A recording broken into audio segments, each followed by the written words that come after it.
Alright, for story time today, then we'll have a look at some rhymes from Commotion in the Ocean. There's a curious commotion at the bottom of the ocean. I think we ought to go and take a look. You'll find every sort of creature that lives beneath the sea swimming through the pages of this book. There are dolphins, whales and penguins. There are jellyfish and sharks. There's the turtle and the big white polar bear. But can you see behind the wrecks and in between the rocks? Let's see if we can find who's hiding there. Oh, have a look at this, see if you can see anyone hiding. What can you spy in the ocean through this window? It's like we're in a submarine, isn't it? What can you spot?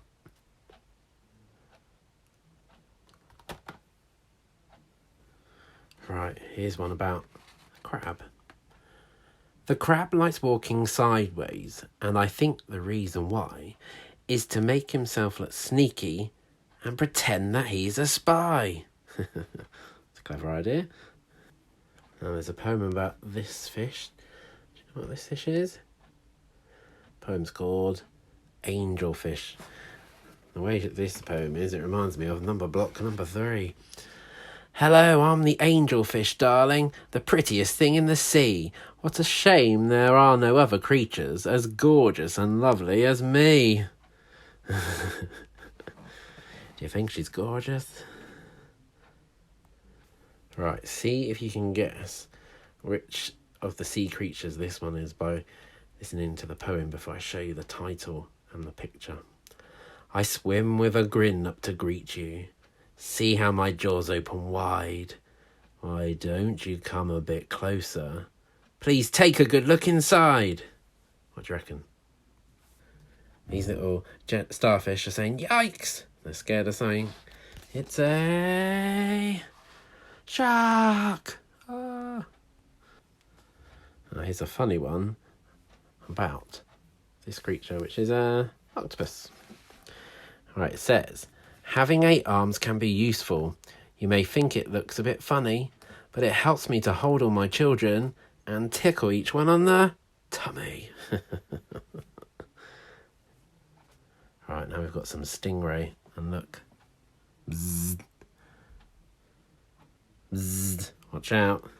And it says, at the bottom of the ocean, the stingray flaps his wings, but don't you get too close to him. His tail really stings. Zzz. Right, we've got some lobsters here. Do lobster claws go on with your hands? And this is a funny one. It's a bit of a warning as well. Lobster. Never shake hands with a lobster. It isn't a wise thing to do. With a clippity clap and a snippety snap, he would snip all your fingers in two. Got this huge one. The blue whale. There's no other beast on the planet as big as the giant blue whale. He measures a massive 100 feet long from his head to the tip of his tail. So you got these massive whale, and then down here, these very, very small barnacles, which says, we're just a bunch of barnacles, and all we do is cling. We know it's not that glamorous, but it's our favourite thing. So from the ginormous to the tiny.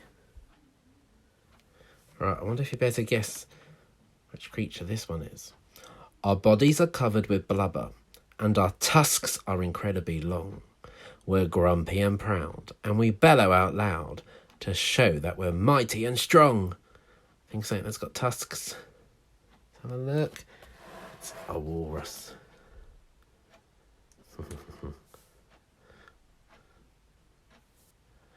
Right, time for some penguins. We waddle about on our icebergs, which makes our feet slither and slide. And when we get close to the water, we leap with a splosh off the slide.